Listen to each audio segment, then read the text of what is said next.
All right, welcome back. We have been on a real journey through the world of trigonometry, right? We've met sine, cosine, and tangent.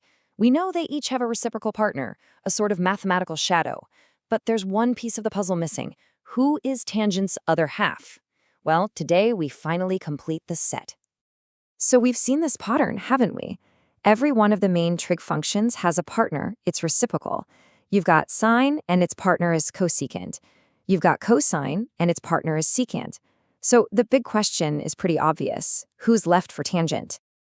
And the answer lies in one simple, incredibly satisfying idea: the final flip.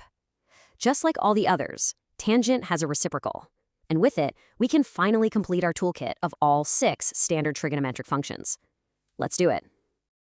And that function is, drumroll please, cotangent.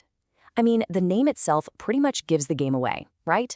The relationship couldn't be more straightforward. You literally just take the tangent ratio and turn it completely upside down.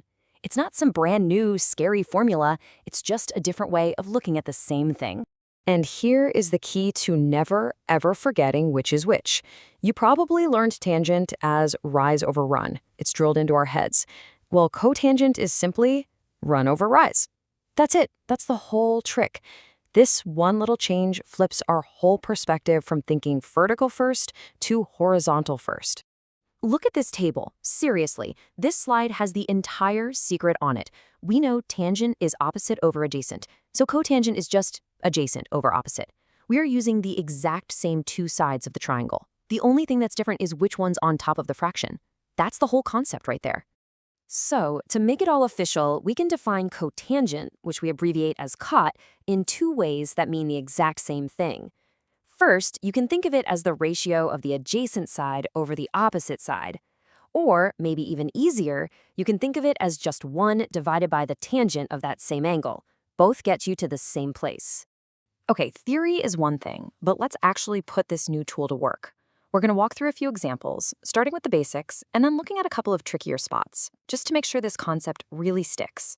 Let's kick things off with a simple, direct calculation. We've got a triangle, and we need the cotangent of angle J. Okay, first things first. We have to look at the triangle from the perspective of angle J. The side right next to it, the adjacent, is 7. The side all the way across from it, the opposite, is 24. Cotangent is adjacent over opposite, so it's just 7 over 24. That's it. We're done. Okay, that first one was pretty smooth. But what about a situation like this? Someone tells you the tangent of an angle is 5, and now you need the cotangent. How? How do you flip a whole number? This trips people up all the time, but the solution is actually super simple. Here's the little trick you have to remember. Any whole number, any integer at all, is really just that number sitting over a 1. So a tangent of 5 is exactly the same as the ratio 5 over 1. And once you see it as a fraction, well, now it's incredibly easy to flip. So the process is dead simple. Step 1, you rewrite the integer as a fraction. Tan of x equals 5 over 1. Step 2, you just flip it. So the cotangent of x has to be 1 over 5.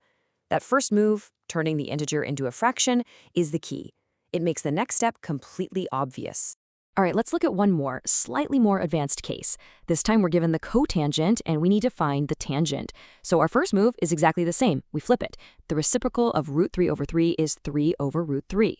Now, there's this little convention in math. We don't really like to leave a square root in the denominator. So we do a step called rationalizing. We multiply the top and the bottom by that square root. That gives us 3 times root 3 on top and just a clean 3 on the bottom.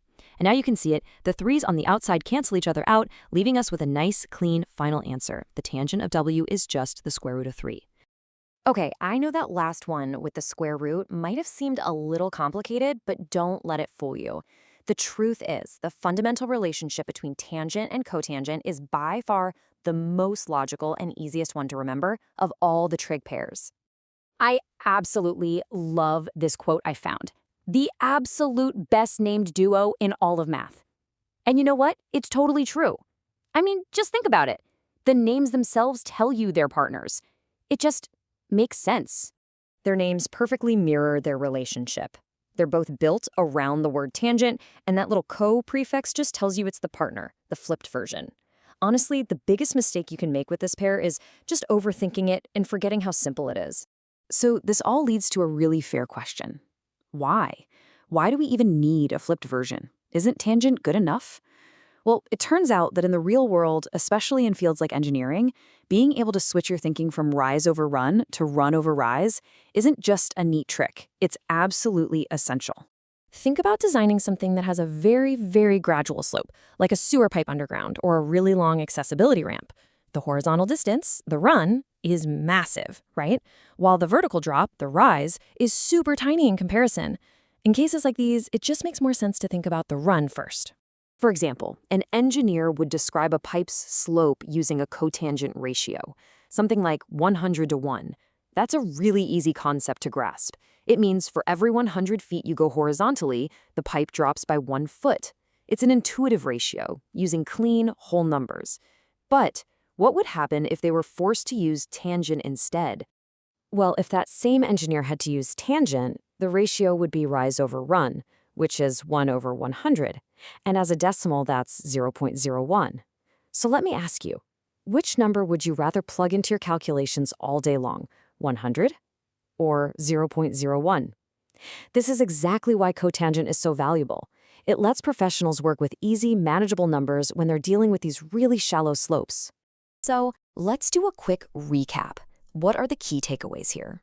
Number 1, cotangent is just the simple flip of tangent. 2, it measures run over rise, or adjacent over opposite.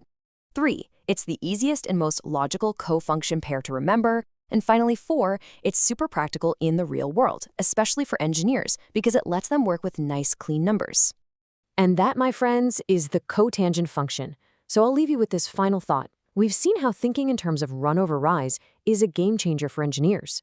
Where else in the real world, maybe in navigation, or art, or even sports, might a horizontal first measurement be more useful than a vertical first one? Something to think about. Thanks for joining me.